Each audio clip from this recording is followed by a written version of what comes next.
Hey, what's going on? It's Ryan Nolting here. We're going to start a new series on the channel called Classic Vinyl, where we're going to go back and kind of dissect a little bit of a classic album that you've probably heard, or you may not have, and you may want some more information on, and to shed some light on some classic artists. This week we are going to talk about the classic Dave Brubeck Quartet album called Time Out. So the classic lineup, if you will, of Dave Brubeck's quartet is, of course, Dave Brubeck on piano, the incomparable Paul Desmond on alto sax, Eugene Wright on bass, and Joe Morello on drums. This thing's called Time Out because Morello is a master of changing time signatures with his drumming. And really everybody's on board. You know, most of Western music in jazz and really in modern music is in a time signature called 4/4. You know, this record explores all kinds of crazy time signatures, things that are very difficult to play. This album comes out in 1959. It's the same year that Kinda Blue by Miles Davis comes out. Coltrane has some big albums this year too. You know, this album is kind of a West Coast jazz, kind of cool jazz thing going on with it. What is cool jazz? Well, Miles Davis in 51 comes out with an album called Birth of the Cool, and it's got Jerry Mulligan and Lee Konitz on it, and it's more lyrical. You know, it's more laid back. It's not as frantic as bebop is. It has space. There's more modal type chord progressions, and it allows space for soloists to, you know, be more lyrical in their phrasing. They don't have to jam something in. They can explore. You know, this record, Time Out, ends up going to number 2 on the pop charts. That's how big this thing went double platinum. This thing's overground, even for jazz. You know, it's really one of the biggest selling records in the history of jazz. And we're going to talk about the first song, which is a 9/8 time signature. That first track is Blue Rondo a la Turk. So in the mid-50s, Brubeck goes on a tour in Turkey, and that's where there's this 9/8 time signature is used quite a bit. When he gets back, when it's time to write this album, gets with Joe Morello, and they figure out how to put this out. This song, okay, Blue Rondo in Turk, the scene where they're playing football and Wedding Crashers, that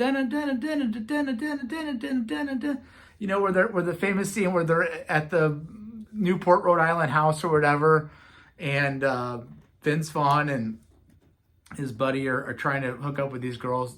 Think about that scene when they're playing football on that song. It's just incredible energy.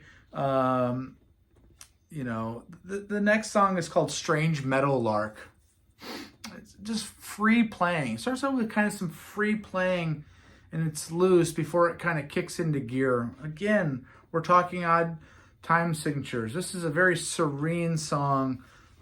Think about a meadowlark going through and diving and picking up some food.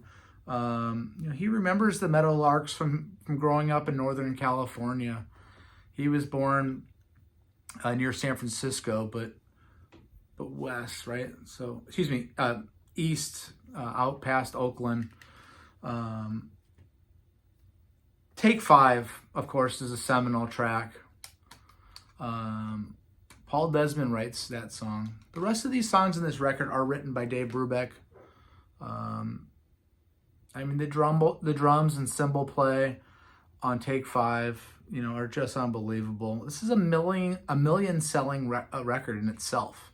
Just Take 5 is a single. You know, it's a 5/4 time signature. He's got that one ride cymbal that he's hitting. It's intoxicating saxophone playing. It's melodic. There's a drum solo that's played over that 5/4. I mean, Take 5 is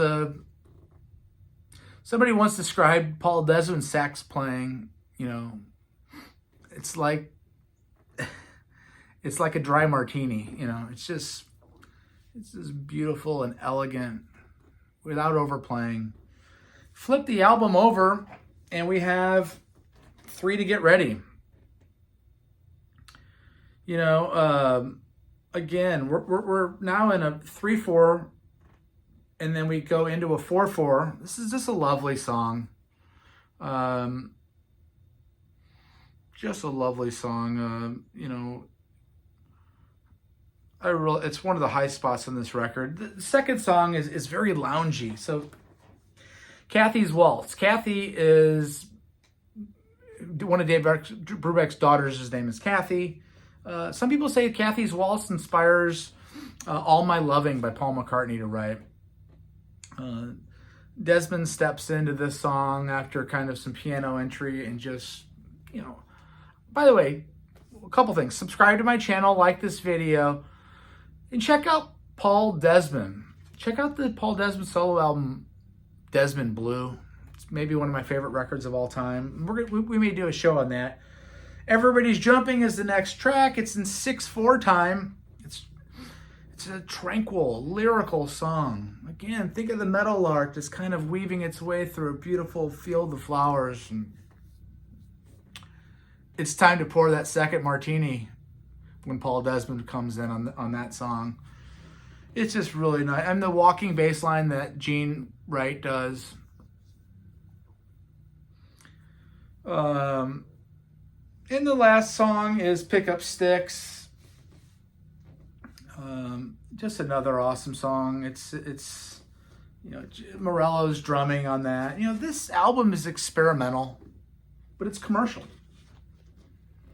You know, they're taking chances on these time signatures. It hasn't really been done. Yet it sells 2 million copies. Yet, you know, Take 5 sells 1 million copies on its own. You know, some people discount this album because it's so popular. You know, lots of jazz collections. You got Kinda Blue, you got Time Out, maybe you know, got something from Fusion. This thing's popular for a reason. You know, it's like Shakespeare. We're not going to read Shakespeare because it's so popular. No, we read it because it's classic and it's wonderful. Dave Brubeck was a genius in his own right. But then you got Paul Desmond. You got Morello's drumming. Check out my 50 Greatest Drummers video. Morello's on that list. Spoiler alert. Check out this record. Check out some of the other things. Check out Brubeck Goes to College. Check out some of the stuff he does in the 60s. And he plays with Desmond all the way up till 76 or 77 when Paul Desmond dies of lung cancer. And Dave Brubeck just died a few years ago. So, peace out. Subscribe to my channel. Hope you enjoy these videos. Be safe.